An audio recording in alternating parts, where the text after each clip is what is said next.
கிராஃபோ தெரப்பியில் hand ரைட்டிங்கை நம்ம எழுத ஆரம்பிக்கிறதுக்கு முன்னாடி நம்மளுடைய கைகளுக்கு ஃபிங்கர்ஸுக்கும் சில ஹேண்ட் ப்ராக்டிசஸ் நம்ம கொடுத்தாகணும். அப்படி கொடுத்தாதான் நம்மளோட கைக்கு வந்து நல்லா வலிமையாக இருக்கும், எழுதுறதுக்கும் ஈஸி ஃப்ளோவாக இருக்கும்.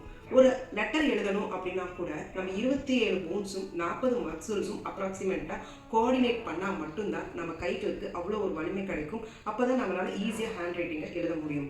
அப்படிப்பட்ட கைகளுக்கு நாம் என்ன ஹேண்ட் ப்ராக்டிசஸ் கொடுக்கலாம் அப்படிங்கிறது தான் நம்ம பார்க்க போகிறோம். ஒரு உடற்பயிற்சி செய்யணும் அப்படின்னா கூட நாம் ஒரு வார்ம் அப் பண்ணுவோம் இல்லையா, அதே மாதிரி தான் நம்ம ஹேண்ட் ரைட்டிங் எழுத ஆரம்பிக்கிறதுக்கு முன்னாடி, அதாவது கிராஃபோ தெரப்பி எழுத ஆரம்பிக்கிறதுக்கு முன்னாடி இந்த வார்ம் அப் எக்ஸசைஸ் கம்பல்சரியாக நீங்கள் பண்ணுறது உங்கள் கைகளுக்கும் உங்களுடைய ஃபிங்கர்ஸுக்கும் வலிமையாக கொடுக்கும். ஃபர்ஸ்ட் எக்ஸசைஸ் நம்ம என்ன செய்ய போகிறோம் அப்படின்னு பார்த்தீங்கன்னா, லெஃப்ட் ஹேண்டை இந்த மூடில் வச்சுக்கிட்டு நம்மளோட ரைட் ஹேண்டை பஞ்ச் மூடில் வச்சுக்கணும். எப்படின்னா 1 2 3 4 5. அதே மாதிரி ரைட் ஹேண்டை இந்த மூடில் வச்சுக்கிட்டு லெஃப்ட் ஹேண்டை பஞ்ச் மூடில் வச்சுக்கிட்டு 1 2 3 4 5. இந்த மாதிரி 5 டைம்ஸ் வந்து 2 ஹேண்ட்லேயுமே நீங்கள் பண்ணணும். செகண்ட் எக்ஸசைஸ் நம்ம என்ன பண்ண போகிறோம் அப்படின்னு பார்த்தீங்கன்னா, நம்மளுடைய ரிஸ்ட்டுக்கு வந்து பவர் கிடைக்கிற மாதிரி நம்ம பண்ண போகிறோம். அதுக்கு ரைட் ஹேண்ட் மேலேயும் லெஃப்ட் ஹேண்ட் கீழே வச்சுட்டு 1 2 3 4 5.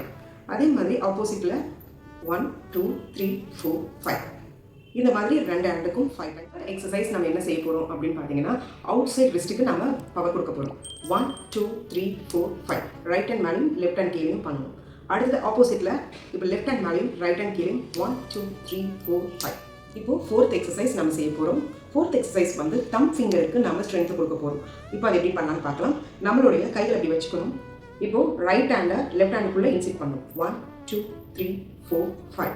அதே மாதிரி லெஃப்ட் ஹேண்டை ரைட் ஹேண்டுக்குள்ளே கொண்டு வரணும். 1 2 3 4 5.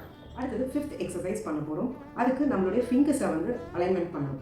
எப்படி ஃபிங்கர்ஸ் அலைன்மெண்ட் பண்ணணும்னா, இந்த மாதிரி வச்சுக்கிட்டு ஒரு ஃபிங்கருக்குள்ளே இன்னொரு ஃபிங்கரை விட்டு 1 2 3 4 5. மறுபடியும் இப்படி க்ளோஸ் பண்ணிவிட்டு மறுபடியும் அலைன்மெண்ட் பண்ணி ஃபிங்கர்ஸ்குள்ளே கை விட்டு 1 2 3 4 5. இந்த மாதிரி இப்போது நம்ம பண்ண போகிறது 6th எக்ஸசைஸ். அதுக்கு வந்து நம்ம லிட்டில் ஃபிங்கர்ஸ்க்கு ஸ்ட்ரென்த்து கொடுக்கணும். எப்படின்னா 1 2 3 4 5. ஸ்டாப். மறுபடியும் 1 2 3 4 5.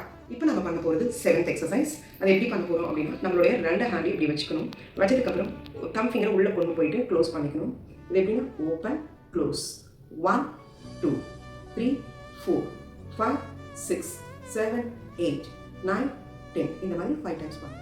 இந்த 7 எக்ஸசைஸும் நம்ம பண்ணி முடிச்சதுக்கப்புறம் நம்மளோட ஹேண்டை இந்த மாதிரி நல்லா சூடு பார்க்குற அளவுக்கு நல்லா ரப் பண்ணிக்கணும். ரப் பண்ணிவிட்டு அந்த ஒரு பவரை வந்து நம்ம பாடியில் ஃபீல் பண்ணுற மாதிரி சோல்டர்லேருந்து ஸ்டார்ட் பண்ணி ஃபுல்லாக இந்த அளவுக்கு 7 எக்ஸசைஸும் பண்ணிவிட்டு அதுக்கப்புறம் நீங்கள் ஹேண்ட் ரைட்டிங்கோ கிராஃபோ தெரப்பியோ நீங்கள் செய்யும்போது உங்கள் கைக்கான பவர் கண்டிப்பாக கிடைக்கும். மறக்காமல் ஹேண்ட் எக்ஸசைஸ் பண்ணிவிட்டு கிராஃபோ தெரப்பி ஸ்டார்ட் பண்ணுங்கள். தேங்க்யூ.